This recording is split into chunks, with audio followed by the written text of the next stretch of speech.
बिहार के राज्यपाल श्रीमान केशरीनाथ त्रिपाठी जी,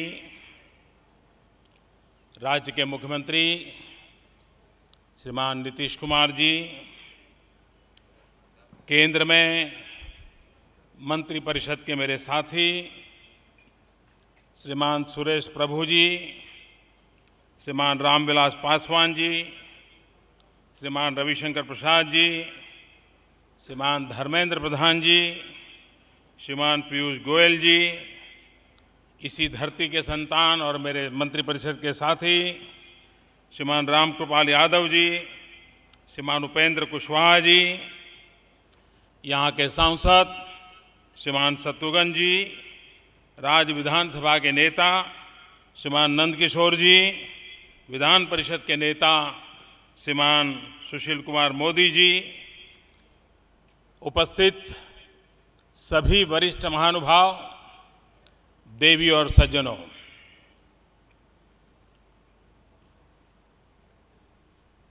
आज यहाँ अनेक शिलान्यास के और उद्घाटन के कार्यक्रम हुए।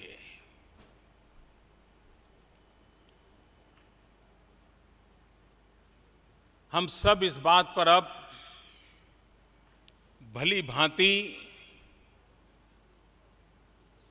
समझने लगे हैं कि विकास का कोई पर्याय नहीं है। अगर हमें गरीबी से लड़ना है तो विकास करना होगा, हमें बेरोजगारी से लड़ना है तो विकास करना होगा, हमें अशिक्षा से लड़ना है तो विकास करना होगा, हमें आरोग्य की सुविधाएं मुहैया करनी होगी, हमें विकास करना होगा।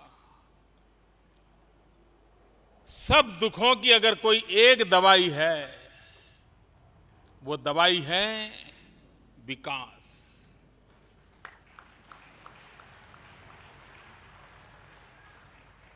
और ये अच्छी बात है कि इन दिनों राज्यों के बीच भी विकास को लेकर एक स्पर्धा का माहौल बनता चला जा रहा है। राज्यों को लगने लगा है कि वो राज्य उस बात में मेरे से आगे निकल गया, अब हम कुछ कोशिश करेंगे, हम आगे निकल जाएंगे। आखिरकार देश आगे बढ़ाना है तो राज्यों के विकास से ही आगे बढ़ने वाला है। और इसलिए देश के विकास के लिए राज्यों का विकास, इस मूल मंत्र को लेकर के केंद्र हो या राज्य हो, सबने मिलकर के काम करना, काम को आगे बढ़ाना, ये आवश्यक होता है। विकास के कामों में राजनीति कितना नुकसान करती है, उसका ब्यौरा आदरणीय मुख्यमंत्री जी ने विस्तार से दिया।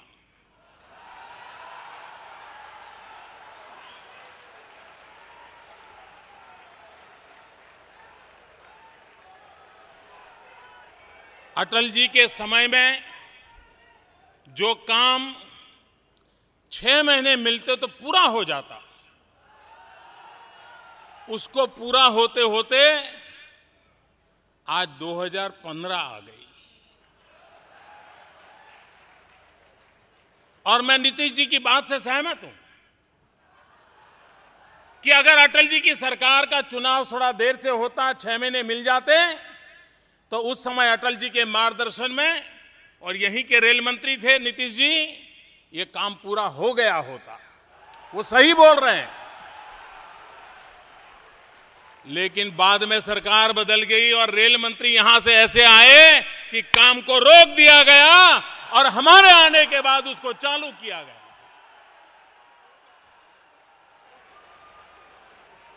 अब राजनीति जो करते हैं करें, लेकिन नुकसान बिहार का हुआ, बिहार की जनता का हुआ। नीतीश कुमार जी की इस व्यथा के साथ मैं भी अपना स्वर मिलाता हूं।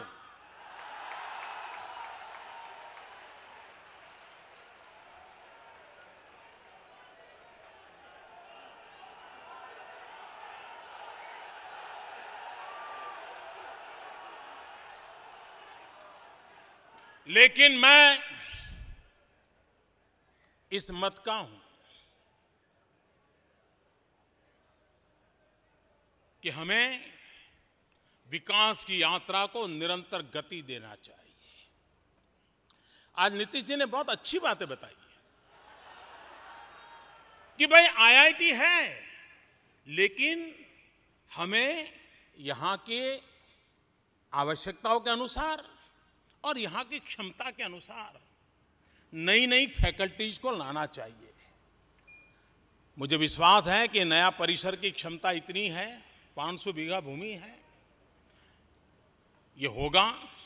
और हम तो कोशिश ये कर रहे हैं कि दुनिया में जो टॉप क्लास फैकल्टीज हो उनको भी भारत में लाया जाए, ताकि भारत के हमारे युवकों को देश के लिए जो आवश्यक है, जिस राज्य में आईआईटी है वहां जो आवश्यक है, उन विषयों को बल दिया जाए। सिर्फ दिल्ली में बैठ करके योजनाएं बनाने का वक्त पूरा हो गया। अब तो राज्य के मन में जो भाव उठते हैं, राज्य की आवश्यकताएं होती हैं, उसके अनुसार ही दिल्ली को भी ढलना चाहिए। ये मेरी सोच है और मैं उसी को आगे बढ़ा रहा हूं। आज यहां एक इंक्यूबेशन सेंटर का प्रारंभ हो रहा है। ये इंक्यूबेशन सेंटर मैं मानता हूं एक बहुत बड़ा नजराना है। आईआईटी कॉम्प्लेक्स इमारत से भी ज्यादा ये इंक्यूबेशन सेंटर बहुत बड़ा महत्वपूर्ण हमारा इनिशिएटिव है। इसलिए मैं ये इस बात से कन्विंस हूं, मैं जिस प्रदेश से आया हूं, लोगों ने परिश्रम किया होगा, परमात्मा की कृपा की होगी, लक्ष्मी ने वहां जाना पसंद किया होगा, लेकिन ये भूमि है जहां सरस्वती वास करती है। यहां के नौजवान तेजस्वी हैं और मैं मानता हूं यहां की जो तेजस्विता है वो पूरे हिंदुस्तान को तेजस्वी बना सके, ऐसी तेजस्विता इस धरती पर है। और मुझे विश्वास है कि ये जो इंक्यूबेशन सेंटर हम सोच रहे हैं, बनाने जा रहे हैं, वो भी एक विशेष मकसद से है। आज हम देख रहे हैं कि मेडिकल सर्विसेज, हेल्थ सेक्टर, ये सिर्फ डॉक्टर नाड़ी पकड़ लें, 4 सवाल पूछ लें और निर्णय नहीं होता है कि बीमारी क्या है, दवाई क्या दे। ढेर सारे मशीनों के अंदर से शरीर को गुजारा जाता है, भांति भांति मशीनों को शरीर पर लगाया जाता है, उसके बाद बीमारी तय होती है, उसके बाद उपचार का रास्ता तय होता है।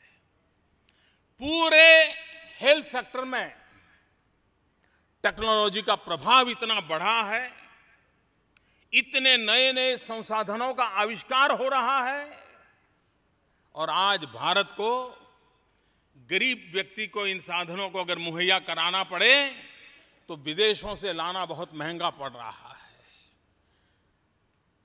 इस पटना की धरती पर बिहार के मेरे नौजवानों की प्रतिभा को एक अवसर दिया जा रहा है कि इस इंक्यूबेशन सेंटर में प्रमुख रूप से इलेक्ट्रॉनिक एंड डिजिटल मैकेनाइज के साथ किस प्रकार से हम हेल्थ सेक्टर की नए विषयों को आविष्कार करें, उसका उत्पादन करें, ताकि हमारे गरीब से गरीब के लिए हमारे अस्पतालों में भारत में बने हुए उत्तम से उत्तम साधन तैयार हो, जिसका लाभ गरीब को मिले। उस दिशा में हम काम करना चाहते हैं। और इसलिए ये इंक्यूबेशन सेंटर भले ही पटना की धरती पर बनने वाला हो, लेकिन वह हिंदुस्तान के गरीबों के आरोग्य की आवश्यकताओं की पूर्ति करने का एक अहम कार्यक्रम बनेगा, ये मैं देख रहा हूं। आखिरकार विकास करना है तो इंफ्रास्ट्रक्चर का बड़ा महत्व होता है,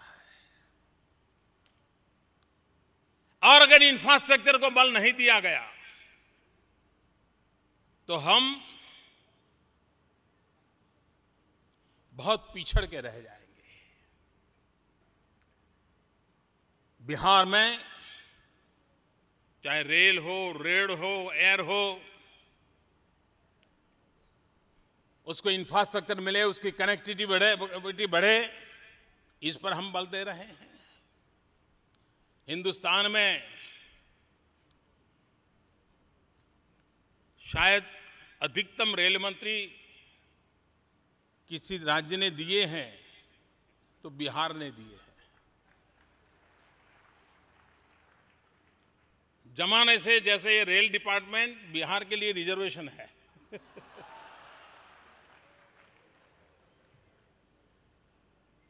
रेल मंत्री तो मिले हैं, रेल देने का काम मैंने दिमाग में भरा पड़ा है, और मैं रेल के माध्यम से बिहार के दूर सुदूर इलाकों को कैसे जोड़ पाऊं, मुख्य धारा में विकास की ये इंफ्रास्ट्रक्चर आता है, उसको कैसे आगे बढ़ाऊं, इस दिशा में योजनाएं लेकर के आगे चल रहा हूं। आज एक महत्वपूर्ण कार्यक्रम हमने लॉन्च किया है। वैसे नीतीश जी ने धर्मेंद्र प्रधान जी की इतनी तारीफ कर दी है, इतनी तारीफ कर दी है, उसी से मुझे समझ आता है कि इस प्रोजेक्ट का कितना महत्व है। नीतीश जी की बात सही है। आने वाले दिनों में जिस प्रकार से रोड का महत्व है, रेल का महत्व है, वैसे ही गैस ग्रिड का भी महत्व है। पूरी इकोनॉमी में गैस आधारित इकोनॉमी शेप ले रही है, और गैस पहुंचाने के लिए बहुत बड़ा महंगा खर्चीला नेटवर्क खड़ा करना पड़ता है, इंफ्रास्ट्रक्चर बनाना पड़ता है। और मैं देख रहा हूं कि एनर्जी के सेक्टर में गैस की उपलब्धि ये उस देश की पूरी इकोनॉमी को बदल देती है।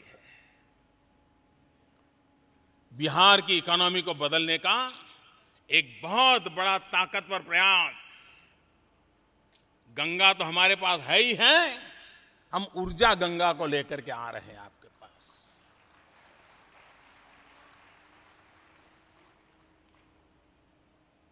गैस पाइपलाइन बिछाएंगे सैकड़ों किलोमीटर, और पटना में पाइपलाइन से घर घर गैस कैसे पहुंचे। जैसे हमारे घर में गृहिणी किचन में टैप चालू करते ही पानी आता है, वैसे ही टैप चालू करते ही गैस आ जाए, इसके लिए ये योजना है। और हर परिवार को ये पहुंचे। सैकड़ों किलोमीटर दूर से पाइपलाइन से गैस आएगी, बड़ा महंगा कारोबार है, लेकिन एक बार अगर वो लग गया तो सालों साल तक यहां के जीवन को भी लाभ होगा, और यहां के क्वालिटी ऑफ लाइफ में भी बहुत बड़ा फायदा होगा, इकोनॉमी में भी फायदा होगा। और जैसा नीतीश जी ने कहा कि बिजली का पैसा तक माफ कर दिया फर्टिलाइजर कारखाने का। और उस समय हमारे सुशील जी आया करते थे कि साहब ये हमारे से 300 करोड़ क्यों ले रहे हो, लेकिन फिर भी बिहार ने तकलीफ झेल करके भी इस काम को किया। वित्त मंत्री थे हमारे सुशील जी, कठिनाई होने के बावजूद भी किया। ये करने के बावजूद भी 10 साल बीत गए साहब, फर्टिलाइजर कारखाना चालू करने की किसी को याद नहीं आई। क्या गुनाह है बिहार का? बिहार के गरीब की जेब से पैसा निकाल करके यहां की सरकार ने तकलीफ होने के बावजूद ही दिया, लेकिन उसको रोक दिया गया। हमने तय किया है कि बिहार का ये हक है और ये फर्टिलाइजर का कारखाना चालू होगा और यहां के किसानों को सस्ता फर्टिलाइजर मिले, ये काम हम करेंगे।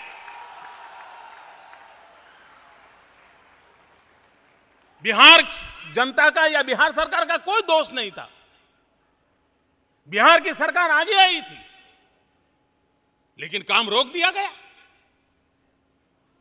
लेकिन भाइयों बहनों, मैं आपको विश्वास दिलाता हूं, ये काम भी पूरा होगा और नौजवानों को रोजगार भी मिलेगा और किसान को सस्ते में फर्टिलाइजर भी पहुंचेगा। इसका पूरा प्रबंध करके हम आगे बढ़ेंगे। भाइयों बहनों, विकास की इस अवधारणा में हमने ये भी हमेशा निरंतर प्रयास किया है कोऑपरेटिव फेडरलिज्म का, और हमारा मत है कि राज्यों को अगर सहायता मिले, राज्यों को अगर अवसर मिले, तो देश को आगे बढ़ने की ताकत बहुत बढ़ जाएगी। और इसलिए 14th फाइनेंस कमीशन जो कि लागू हुआ है, उसके कारण बहुत बड़ा लाभ राज्यों को हो रहा है। एक राज्य को हो रहा है, एक को नहीं हो रहा है, ऐसा नहीं है। वो लाभ सभी राज्यों को हो रहा है। इसलिए कोई बिहार को कम मिला, अधिक मिला, या किसी और राज्य को कम मिला, अधिक मिला, ऐसा नहीं है, क्योंकि हमारी योजना है। आज स्थिति ऐसी है, एक जमाना था भारत के खजाने पूरा जो था राज्यों और केंद्र का, उसमें से 65-70% खजाना दिल्ली की सरकार की तिजोरी में रहता था और 30-35% सभी राज्यों की मिलाकर के तिजोरी में रहता था। हमने ऐसा एक महत्वपूर्ण फैसला किया है, कठिन काम लिया है सर पे, लेकिन जैसा नीतीश जी ने कहा कि मोदी जी आप पर हमारी आशा है।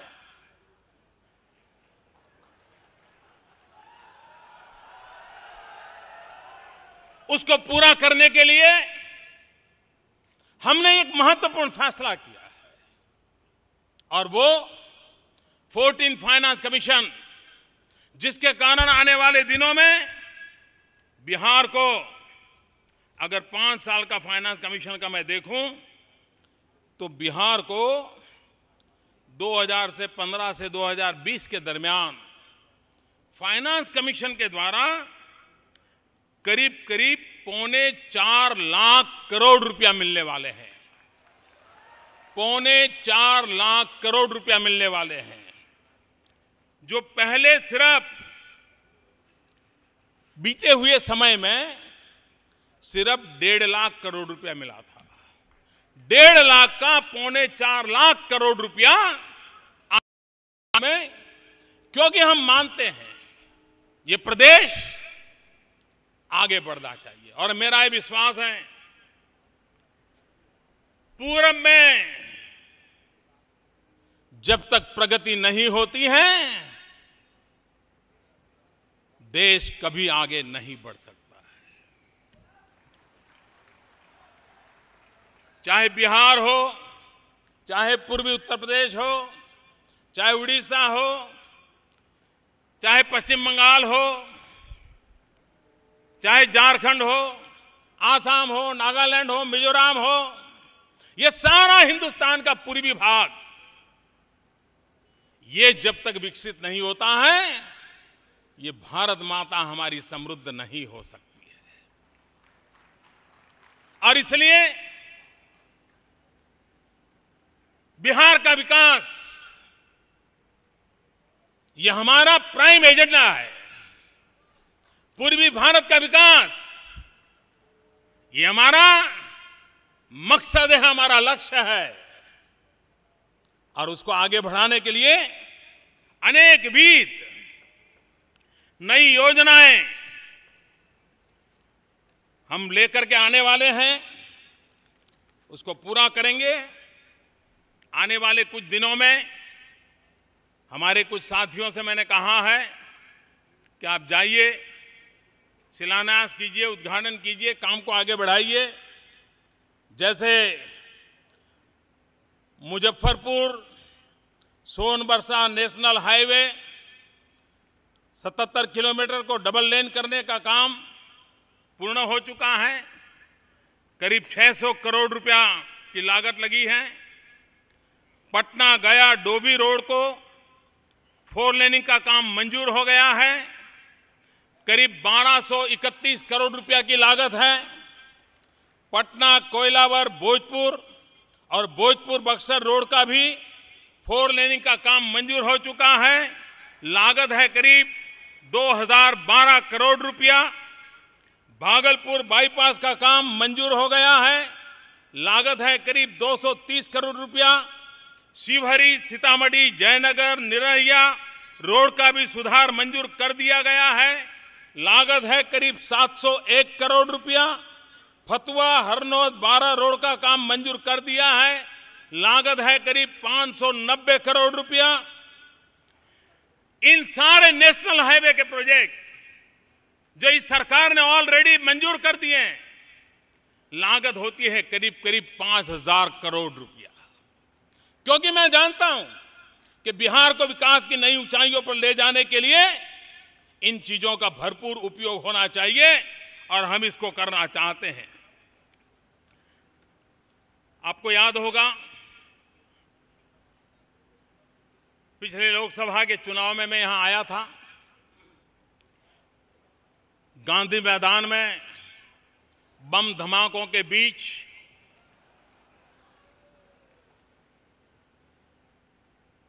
मैं भाषण कर रहा था।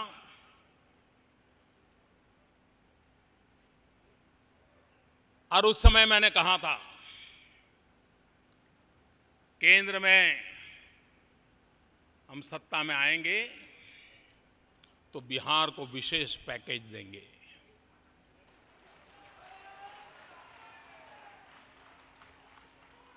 और उस समय मैंने घोषणा की थी, चुनाव के पहले मैंने घोषणा की थी। मैंने कहा था कि 50,000 करोड़ रुपयों का पैकेज बिहार को दिया जाएगा। भाइयों बहनों, मैं जब दिल्ली में बैठा, बारीकी से चीजों को देखा और मैं नतीजे पर पहुंचा कि मेरे दिल दिमाग में बिहार की जो कल्पना है, बिहार को अगर मुझे उस ऊंचाई पर ले जाने में बिहार के साथ लेकर के चलना है तो 50,000 करोड़ से बात बनने वाली नहीं है।